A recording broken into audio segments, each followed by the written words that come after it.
It is nice to introduce. The light is on, so yes, it works. Microphone is not the light what is important.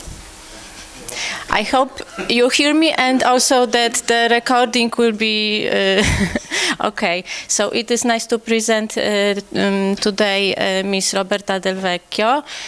She graduated from the University of Naples, and now she is on the last year of PhD in the Astronomical Observatory of the Jagiellonian University. She works under supervision of Professor Michał Ostrowski and co-supervision of Dr. Maria Dainotti. And today she will present us the main results of her PhD thesis, which is about the afterglows of gamma ray bursts. Thank you. Oh, yeah. Thank you very much.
Okay, so I will start with an introduction on physics of gamma ray bursts and possible cosmological usage of gamma ray bursts, and then I will move on to the analysis of temporal decay index and the toy model for correcting this parameter, and finally I will draw my conclusion. So, what are gamma ray bursts? Gamma ray bursts are high energy radiation processes. They can reach energies around 10 to the 54 erg, assuming that the emission is isotropic, and they are divided into long gamma ray bursts and short gamma ray bursts. Long gamma ray bursts has duration larger than 2 seconds, while short gamma ray bursts have duration less than 2 seconds. Here we can see this picture taken by BATSE catalog. BATSE was an instrument on board of the Compton Gamma Ray Observatory, a space mission launched in 1991 and shut down in 2000. In this picture, we can see the distribution of the T90, so the time in which the 90% of the radiation is emitted. And we can clearly see the bimodal distribution for short gamma ray bursts and long gamma ray bursts. Actually, in 2006, Norris and Bonnell claimed the existence of an intermediate class, a class of GRBs with some properties in common with long gamma ray bursts and some other properties in common with short gamma ray bursts. However, from further studies, this intermediate class was not confirmed. We know that long gamma ray bursts come from the explosion of some types of supernovae, and they are mostly present in fast star formation region, while short gamma ray bursts come from the coalescent neutron star binary system, and they are mostly present in a slow star formation region like elliptical galaxies or globular cluster. What is actually meant by the coalescence? Is it the collision? Yeah. Or So the two neutron stars are rotating around the same center. Does that imply two neutron stars or one? Two neutrons. So there is a collision. They come together. So there is a collision. No, collision is something that's like scattering, but There's in and out.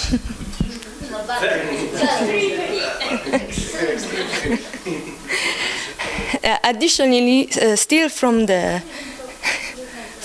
Compton Gamma Ray Observatory mission, from the BATS instrument in particular, we know that gamma ray bars are phenomena that are homogeneously distributed in the sky, as we can see from this picture, where there is where is represented the fluence, so the energy per for area unit, per unit of area, so ergs for square centimeter. And the red points are the highest fluence values, 10 to the minus 4 erg per square centimeter, while purple, blue and purple points are the lowest fluence level, with 10 to the minus 7 erg per square centimeter. Then, actually, we know that the most famous model describing the gamma ray bars emission is the fireball model. It was proposed by Mezzaros in 1998. And here we have a sketch representing this model. Everything starts from a central engine that can be the massive star or the neutron star binary system that generate, from its collapse, generate a jet. The material is organized in shell that with different velocities. So, and interacting, these shells generated the so-called internal shocks. This phase is called the prompt phase. And the main gamma ray photons are emitted. Then the jet interacts with the external medium, and it's visible a loss of energy. In fact, this phase is called afterglow phase and is detected in X-ray, optical, and radio wavelengths. Actually, in this phase, a part of the jet is continuing to moving forward, the so-called external forward shocks, and another part instead is moving backwards, the so-called reverse shocks. And these reverse shocks are the main explanation for the optical rebrightening visible in the optical gamma ray bars curves. We know that the prompt phase is happening at distance around 10 to the 13 centimeter from the central engine, more or less. If somebody doesn't know anything about that, why is so anisotropic? Why this jet is, I mean, there is an angular momentum in the problem. Yeah, but the energy are very, very high, so it's highly relativistic process. So it's really highly collimated, really highly collimated. Yes, but the question was what causes the anisotropy in this? Why all over the sudden? Why it is not spherically symmetric? Or whatever. What defines the direction? Yeah, there are two objects going around. Or a massive star. It's rotation axis, but the precise reason why it is so well collimated is not yet fully understood. It's not understood. Yes. There is some features that are still not completely clear. This is what happens. Yeah. This jet is a jet of the radiation or a jet of matter? Radiation. Radiation. So what happens to actually, yeah, because the shell. The black hole formed at the center. This is the jet of the black hole at the center of the star. In this but case. there are two neutron stars which go. Or a massive star collapsing. Can I think about something? I cannot think about everything. So No, you sure. think about just the neutrons, Okay. right? Or whatever. Yes. There are two objects which go on a spiral because they finally coalesce. And they form. So they form it. So, The form so I will. the angular momentum is being lost somehow. Into what? Into the radiation. Yes. Because there is nothing else, right? Well, gravitational Yes. since these two, the final step is these two black. But the neutron stars are relatively simple objects. They are superconducting pieces of matter. I can do the experiment in the laboratory. I can take two superconducting spheres of lead and rotate them on a spiral, and eventually they collapse. So what's the major difference between that and the neutron stars? And they collide. So they form this already tiny before they rotating collide, they are losing some energy into the radiation. Okay? And because of the angular momentum, this is also not isotropic. This Because space is much longer than this inside. Yeah, I know, but there is a direction chosen by the system into which this angular momentum, so to say, is being lost, right? And this is preserving the angular And is momentum this of the black yeah, hole. but there is a direction. Yes. And isn't this direction somehow related to? Yes, it must be the axis of the Yes. Yes, it is. Then I don't understand. Yes, because this is the only direction that is present in this problem.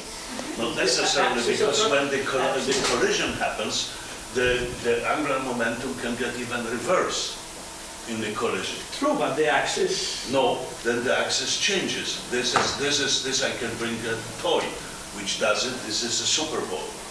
It rotates, collides, and then it rotates in the other completely different. Because of the friction. Angular momentum Yeah, but is if a the conserved two, quantity. but if these two objects collide, then there will be some kind of, I don't know. I mean, I'm just asking. Angular momentum of the total system. Of a total, yes, but not of- Two stars form the total system. There's nothing more. So what happens? A jet is in it. Yeah, it's What creating. happens with the rest of the energy? Because, I mean, there is a total of available energy. It's the energy of the two of these masses Yeah, but and you the have C those square. two masses And the that part you of it is blow. being radiated into this Part burst. falls into the black And hole. what happens The to black hole. the black hole? This Plus the I'm just gravitational trying radiation. to understand something. Goodness, I mean, I know, I don't know anything about it, but this is a seminar for, if I'm not supposed to understand anything, then why should I sit here? So instead, the afterglow phase is happening at around distances larger than 10 to the 16 centimeter. And as we thought, there is a loss of energy, and for this is visible only in X-ray, optical, and radio wavelengths. Nevertheless, this model was criticized. For example, there is Willinger et al. 2007 or Yost et al. 2007 that analyzing the Swift gamma-ray burst light curves. So Swift is another space mission that I will present later. They analyzed these light curves, and the parameters obtained by these light curves were not in agreement with this model. So they were proposed other kind of models. For example, the accretion model for the long gamma-ray burst, in which a disk sustained by fallback material from the explosion of a massive star accretes via neutrino cooling onto a black hole. And there is the generation of this long gamma-ray bursts. Here we can see the picture of the black hole, the fallback envelope, and the flux, and the jet from the black hole. Actually, in 2001, it was claimed that also neutron star, and black hole neutron star system generate an accretion disk. But however, the condition of this accretion disk are different, and so the gamma-ray burst obtained by this process will be a short gamma-ray burst. In fact, for the short gamma-ray burst, the most used model is the pulsar model that was proposed by Yusuf in 1992, in which a strongly magnetized neutron star, so the remnant of the collapse of a really massive star, is generating a jet, giving rise to a short gamma-ray burst. However, this pulsar needs a period of 1 millisecond or smaller to fulfill the requirement for the energy of the gamma ray bursts detected. And actually, also the connection of supernovae with the gamma ray bursts are an important proof for this model, because recently some similarities between magnetars connected with supernovae and magnetars connected with the gamma ray bursts are pointed out. However, for this model, it's kind of hard to distinguish between constant external medium and wind-like external medium. So sometimes one should take attention using this model, because the external medium can play really an important role in the process. And here we can see the picture where the luminosity is plotted as a function of the time since trigger, and we have the prompt emission, and then let's call the plateau phase, where there is the magnetar signature, and where the pulsar collapses to form a black hole. Then there is the typical decaying afterglow phase. Now I want to show you the gamma ray burst light curves taken by Swift. This is the light curves for the GRB 141031A. So it's the first gamma ray burst detected in the 31st of October in 2014. This was detected by Swift. As I told, Swift is a space mission launched in 2004 and still working due to its important results in the observation of gamma ray bursts. It consists of 3 instruments. The X-ray telescope that is working between 0.3 and 10 keV. The BAT instrument working between 15 and 150 keV, and the UVOT instrument working between 170 nanometers and 650 nanometers. In this case, we have the light curves for the XRT instrument, so for energies between 0.3 and 10 keV, and we have as a function of the time since BAT trigger, because the trigger is computed by BAT. So, however, from the XRT instrument, the GRB was detected, as we can see from the plot, 100 seconds later than the BAT trigger. It starts at 100 seconds after the BAT trigger.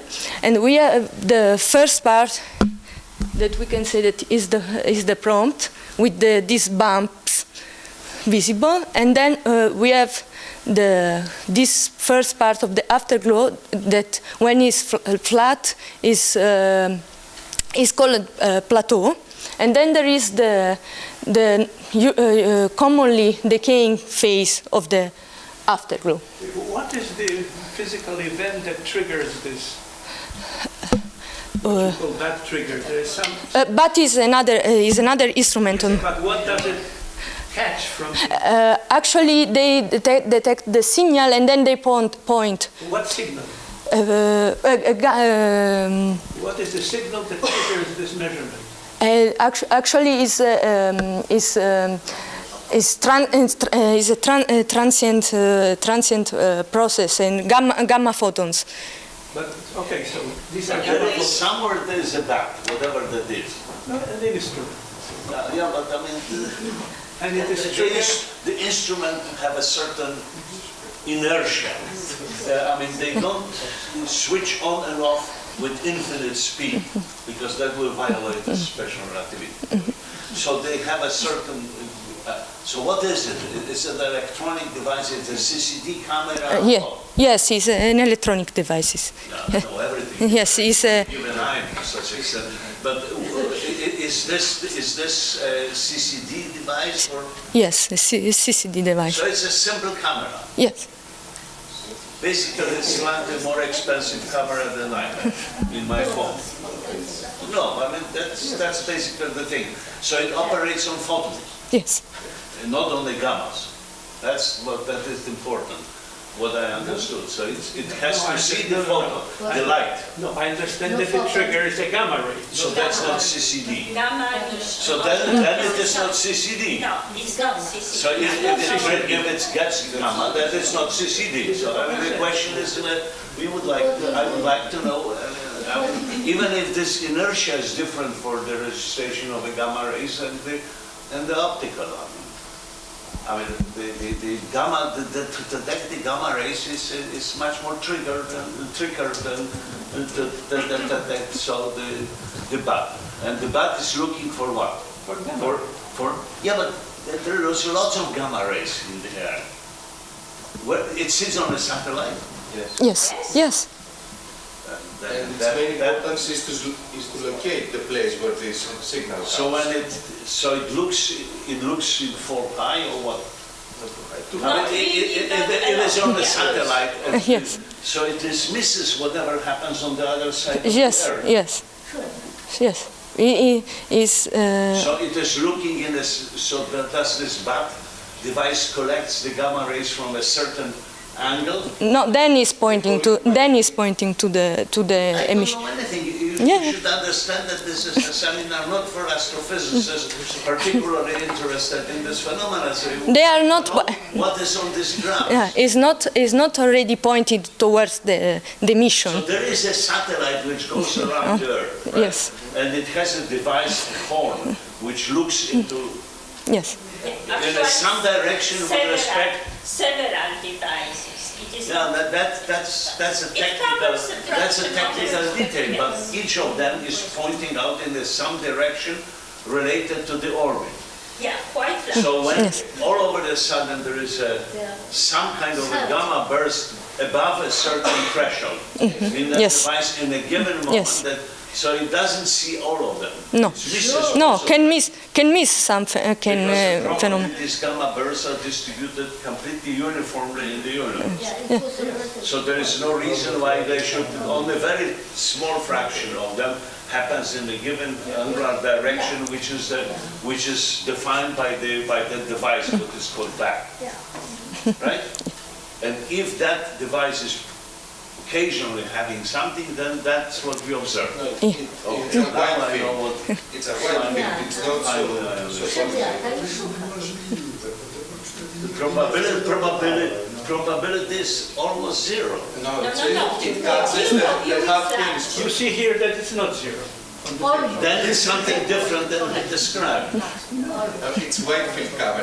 Then this experiment is not what I have described. I mean, I fully agree that what I described is not this experiment, because it would be nothing.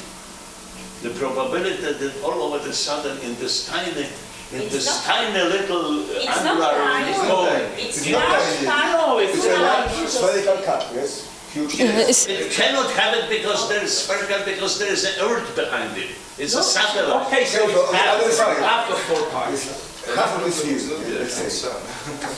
But it's moving So very what? fast. Have you ever seen the satellite? Of course, no, many times. Yeah, it goes very fast. So what? So this direction changes. So what? So is this 2 pi divided by the proper ratio at which it is being changed? Why? Because each instant of time is looking in a different direction. But never mind, you have an average of it, but still it's almost all the time 2 pi. No. Okay, let me ask the speakers, I don't know. Absolutely not. So please continue. Thank you. In addition, we should bear in mind that the XRT instrument has two observing mode. The window and time mode that has 1.7 millisecond time resolution, and that are represented here by the blue dots. blue points. Instead, the photon counting mode that has 2.5 seconds time resolution that are represented by the red points. So yeah. So now, why we should use gamma ray bars for cosmological studies? Because we have, for example, for distances in the solar system, we have the radar ranging method. For nearby stars, we have parallax, and for nearby galaxies, we have C fades, and so on. So for really high distances, we have the Hubble law, and at high redshift, we have the luminosity distance, with so corrected for the Hubble constant, and dark energy fraction, and dark energy density, and matter density that recently were calculated by the Planck mission with really small errors, so we can have really luminosity distances really accurate. We can use that because gamma ray bars are phenomena that are happening from redshift from around 0 to redshift until almost 9 and 10. So they can really be really useful because they are visible to really high redshift. So in this way, as using also the supernovae that are really really well-known standard candles, if we assume that gamma ray bars at redshift 0 must have the same distance modulus, so the difference between apparent luminosity and apparent luminosity and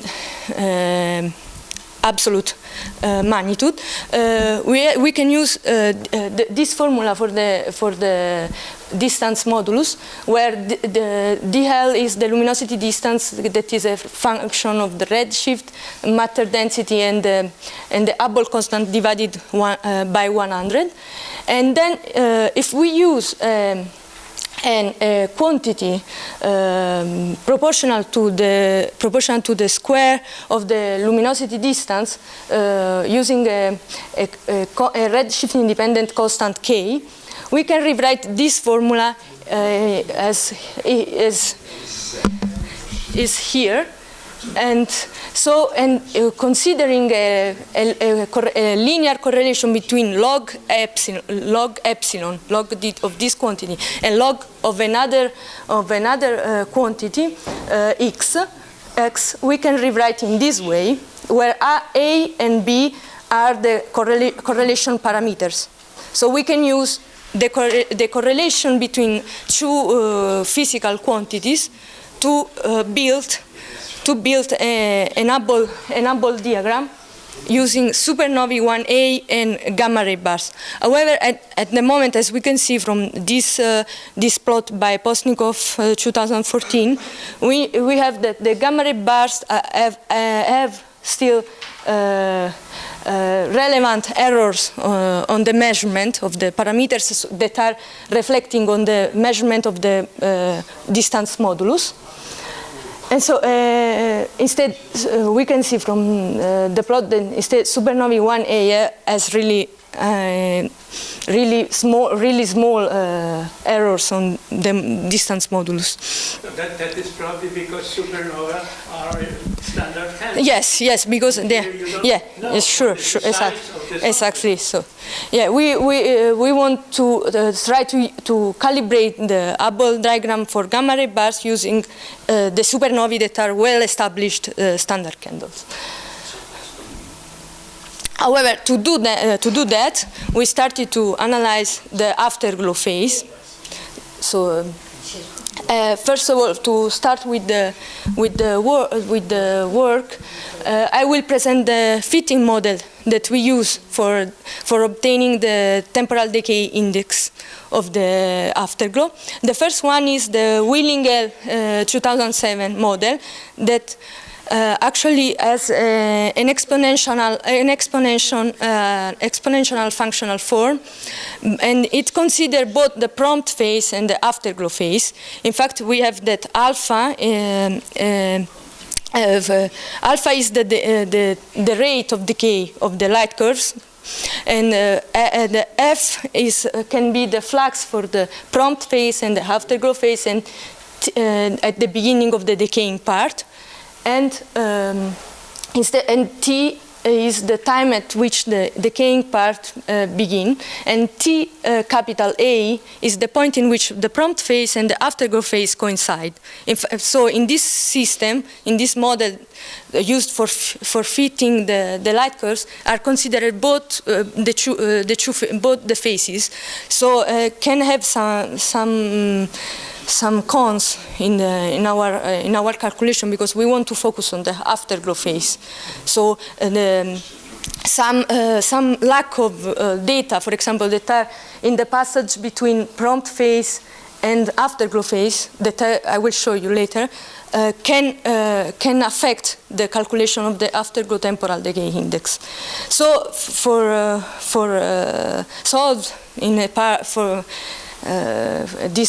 solving this problem, we use a simple power law model of the decaying part of the afterglow phase. So as we can see here, for example, for this gamma ray burst light curves of 0, 5, 0, 6, 0, 3, we have this bumpy prompt phase, and then there is a lack of points here, and this decaying part that is assumed to be the afterglow phase. So we fitted this part. This is one of the most simplest case. So after presenting the fitting methods, taking this our sample of 176 gamma ray bars, in which we have 139 long gamma ray bars, 12 short gamma ray bars, and 25 X-ray flashes that are very similar to long gamma ray bursts, but however, the only difference is that the spectral energy peak is not in the gamma energy range, but is in the X-ray range, but however are really similar to long gamma ray bursts. For this reason, we took in our sample. So we fitted with both methods the light curves of these 176 gamma ray bars, and here. But the main purpose is to find the distance to these objects, right? No. Actually, this is a further goal. For the moment, we are finding a way to standardize some feature of gamma ray bars. Okay, so you are not yet at this. The cosmological. This will be a further goal. One of the last, probably, because it's still. At the moment, you want to see if there is some regularity in afterglow. Yeah, because it still is not clear if there is some feature for standardizing this phenomena. So here in this plot we have the distribution obtained by the fitting methods. The red line distribution is that one obtained by the power law fitting method, while the blue dashed line, the blue dashed distribution is that one obtained by the Willingel method. And both of them can be represented by a Gaussian distribution with mean 1.4 and standard deviation 0.46 for the power law, for the distribution obtained with the power law fitting method, while mean 1.45 and standard deviation 0.45 for the distribution obtained through the Willingel method. However, from the t-test between these two distributions, they are not statistically different. So we decided actually to use the distribution of temporal decay indices obtained by the power law fitting through the power law fitting method. And it's also more clearer what we get from that methods also. And also here we can see another plot between the temporal decay indices obtained through these two methods. And we can see from the Willingel method, we have that the errors can be really high for the lack of data in the beginning of the afterglow phase sometimes. And the red line represents the equality between the indices obtained through these two methods. So, with this distribution of temporal decay indices, we studied the correlation between the afterglow luminosity and the temporal decay index. And we obtained a correlation with the Sperma correlation coefficient of 0.17 and with the slope at 0.30. This correlation is obtained for the subsample of long plus X-ray flashes subsample. And then we study the distribution of these temporal decay indices for three different luminosity ranges.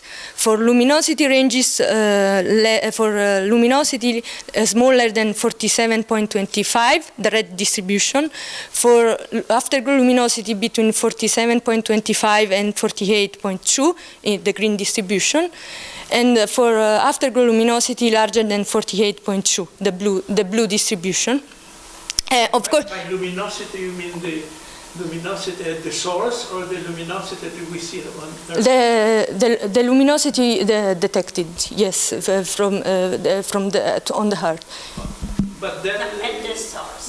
it's not a property of the From the source, distance matters then. no, it's also correct. It's correct. Kind of circular argument. So we start from the knowledge of the redshift, and then Yes, we it's know corrected the for. distance. And for the moment, we study the properties, So the redshift- and only later on we will reverse the argument. Yeah, it's. So the redshift determines the distance and Yeah, actually, we have in the beginning. normalize it to the... Yeah, we have the observed luminosity, but then we can correct also. We can correct for the luminosity of the source, and actually, yes, this one is corrected for the luminosity. Is the luminosity corrected for the source?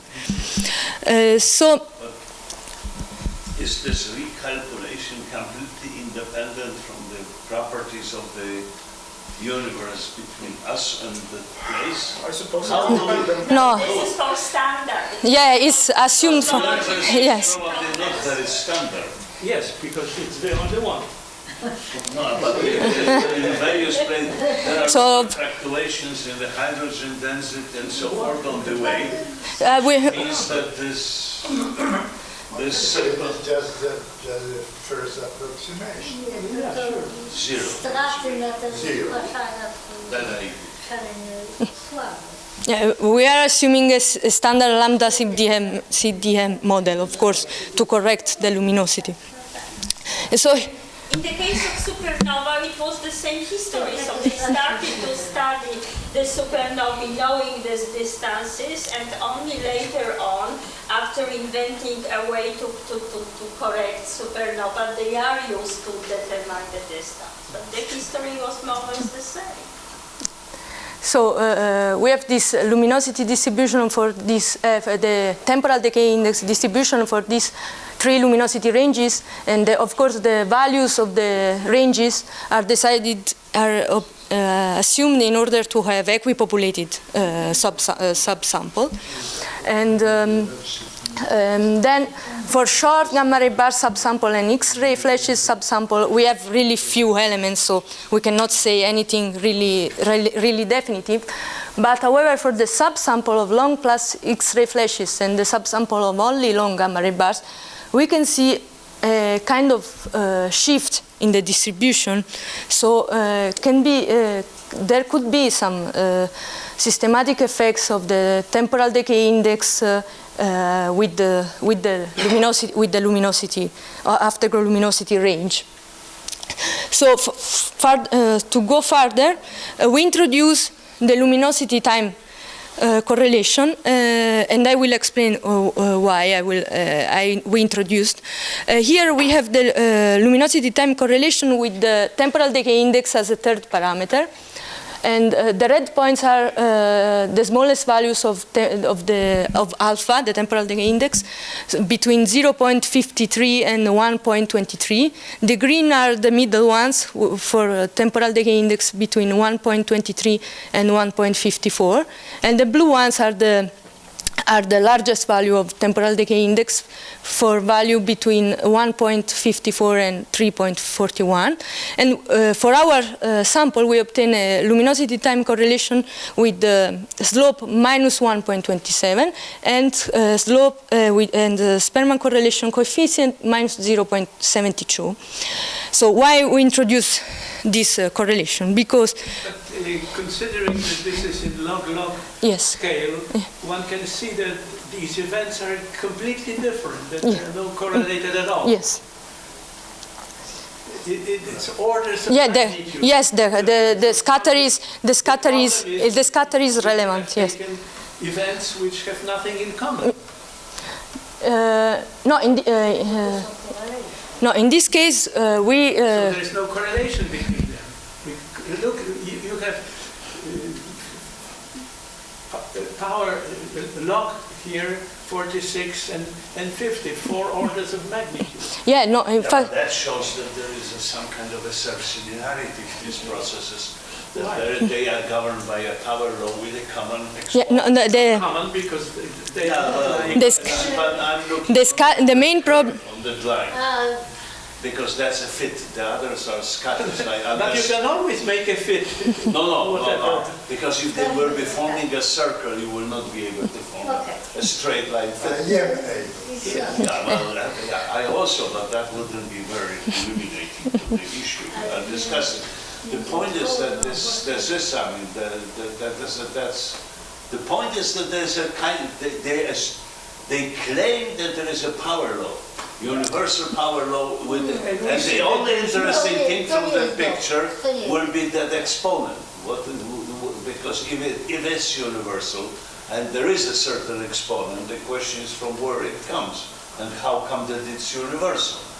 So if these are collected experimental data, then it's important point, what is that exponent? I don't know. Is 1 half or 3 half? I don't know. Do you know what is this exponent? There is a straight line. Yes.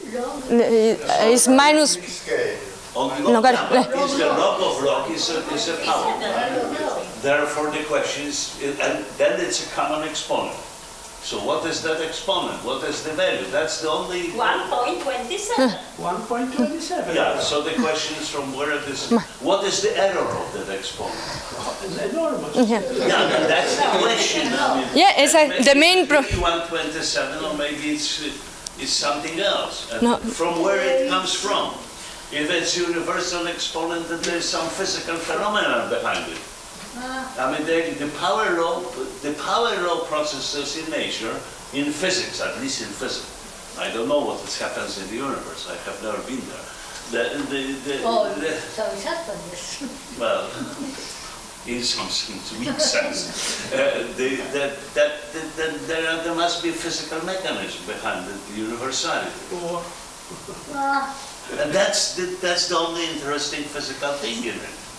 The rest is gathering data. It's very important work. But I mean, not asking the question if the phenomenon is universal.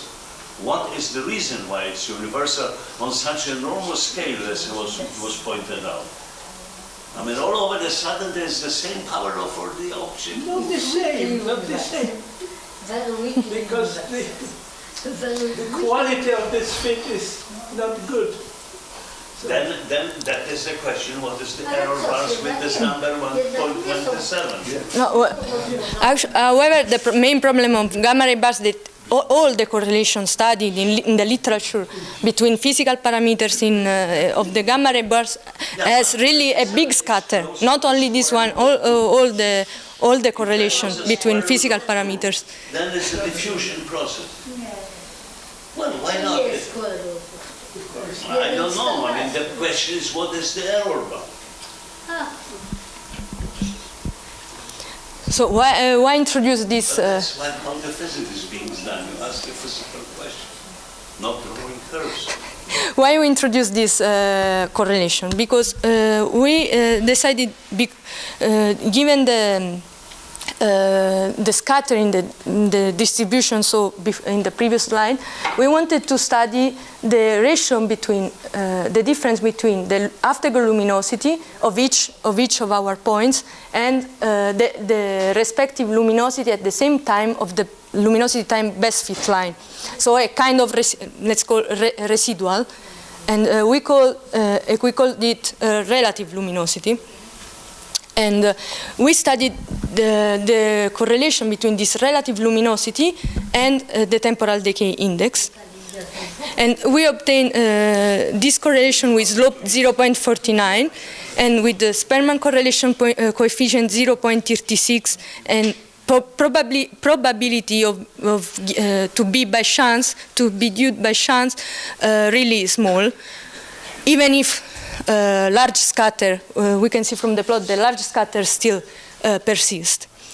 However, we confirmed this correlation also with the Monte Carlo simulation. We simulated 30,000 times our sample, and we obtained the slope and the correlation coefficient and the slope for our relative luminosity temporal decay index correlation. Actually, what do you mean by Monte Carlo simulation? So how this model is being built? Okay, Monte Carlo is a well-defined procedure. Yeah. It's a sample. Randomly, sample, yes. We have. But you have to know what and how to make a jump, a step. Yes. We have our sample with the luminosity, time, and temporal decay index for each GRBs, and we pick randomly randomly the value of luminosity and temporal decay index values, randomly from our. Choosing at the random numbers from the sample. From the sample. That's not a Monte Carlo simulation. That's not Monte Carlo simulation, period. The Monte Carlo simulation means something different. You have a bank of you have to know what is the probability, and you have to know what is your weight function, which determines what you accept and what you reject. Just randomly picking up is called the cherry picking in the data analysis, and that is supposed to be not used because it's arbitrary. I mean, I don't know. I mean, what do you mean by randomly picking? You have to have a certain weight function which tells you accept one choice or you reject the other. That's the Monte Carlo. You make a decision according to some probability which comes from a well-defined model. You have to have a certain weight function or whatever the characteristic of the hundreds of names. We are assuming that the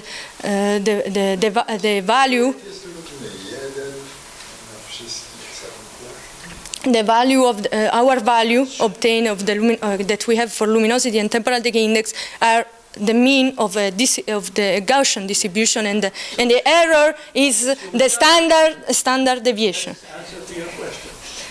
So we have here The Gaussian distribution. Gaussian, with the error are the standard deviation and the value are the mean of the distribution. Defines the probability. Yes. So we have here the distribution for the correlation coefficient of our correlation and the slope.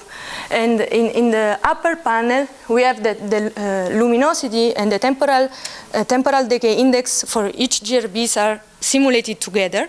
So there is, we are assuming a connection between these two values. Instead, in the bottom panel, we have that luminosity and temporal decay index are simulated separately, randomly separated.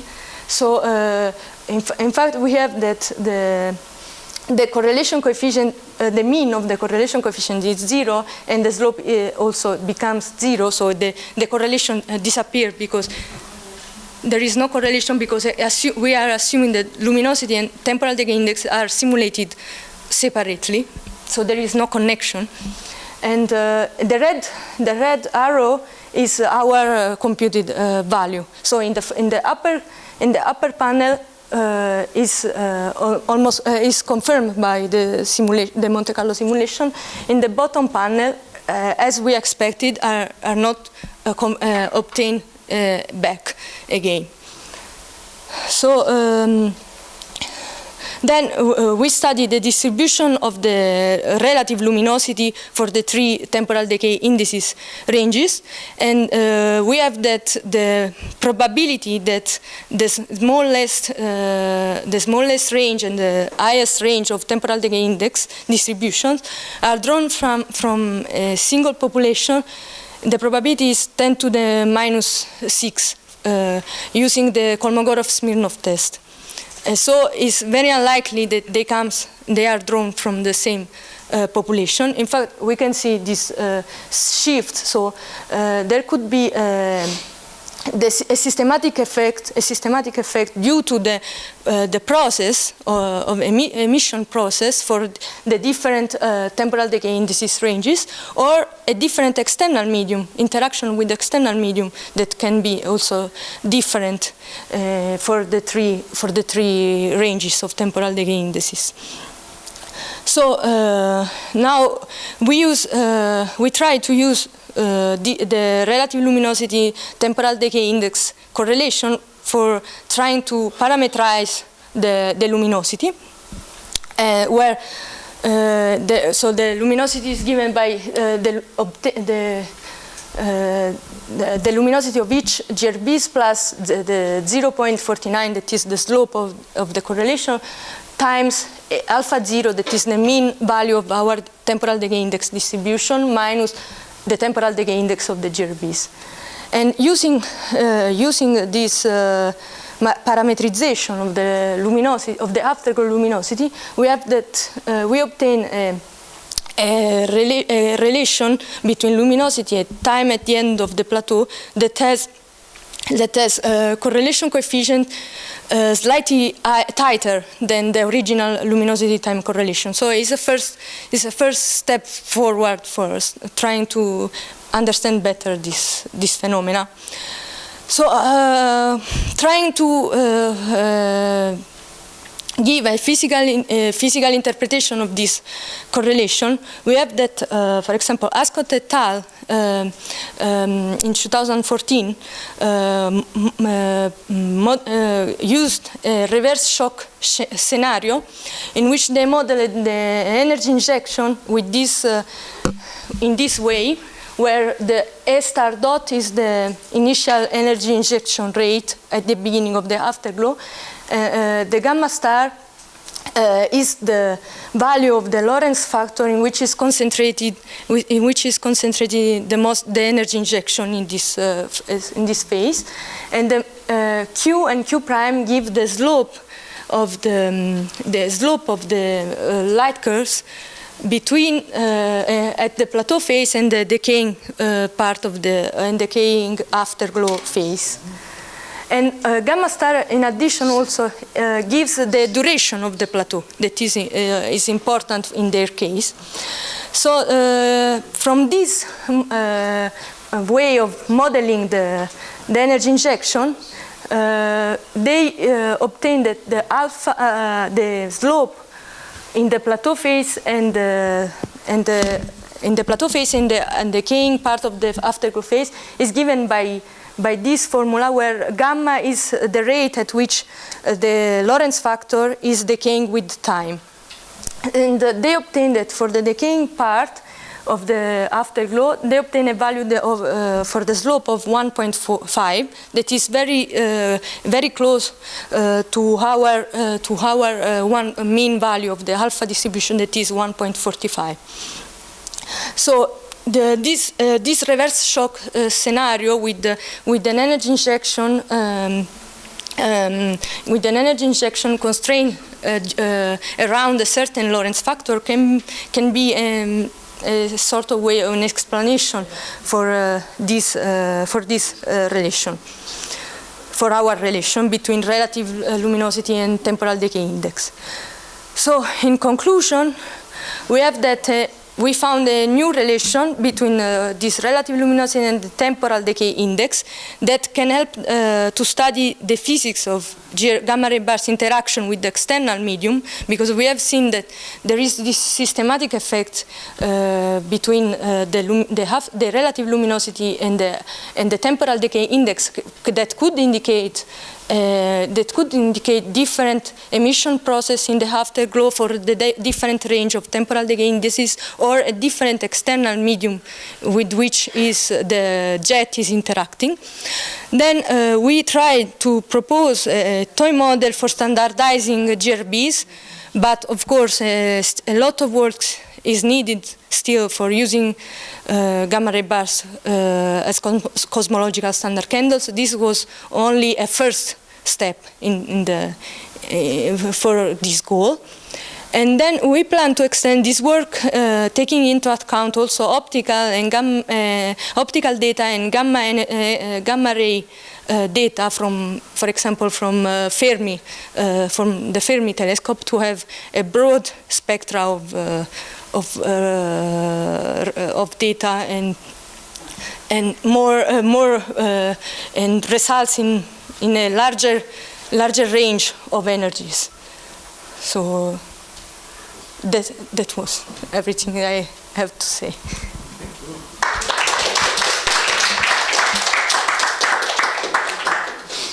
These differences in correlations that were shown in this diagram, to me, indicate that they're completely different mechanisms. This is, yes. You are putting all these objects together. No, no wonder you have such a big difference between. No. In this case, we have that. I meant what we had before on the log-log scale. It's also only long gamma ray bars here. Even so, they come from different sources. So physical mechanisms may even be different. We see this as gamma ray bursts, but it could come from different sizes of these objects, for example. And the size of the object probably influences the correlation. Okay. And you are putting them all together. Where is the distinction between?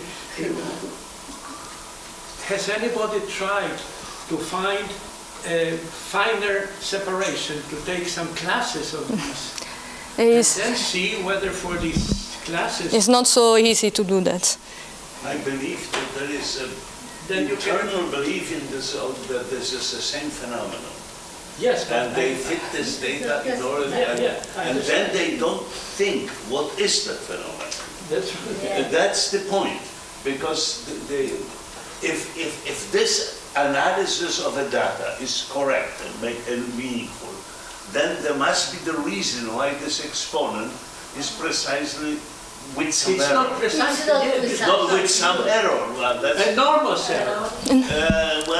We are aware that the errors are not irrelevant, are relevant errors. Distributed according to the normal distribution, then it's no problem, because that means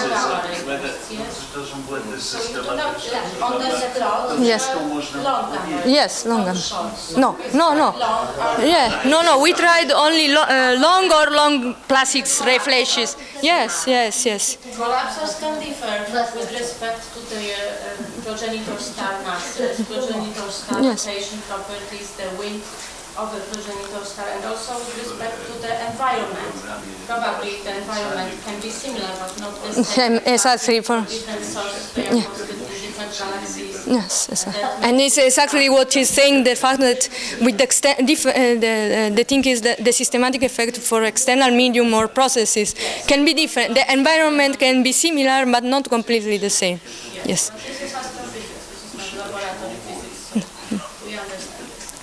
So, in fact, for this we tried to separate long gamma ray bursts, long gamma ray bursts plus X-ray flashes, short, and X-ray flashes alone, of course, because it's obvious that they can come for sure, but less than long gamma ray bursts we cannot separate for the moment. So.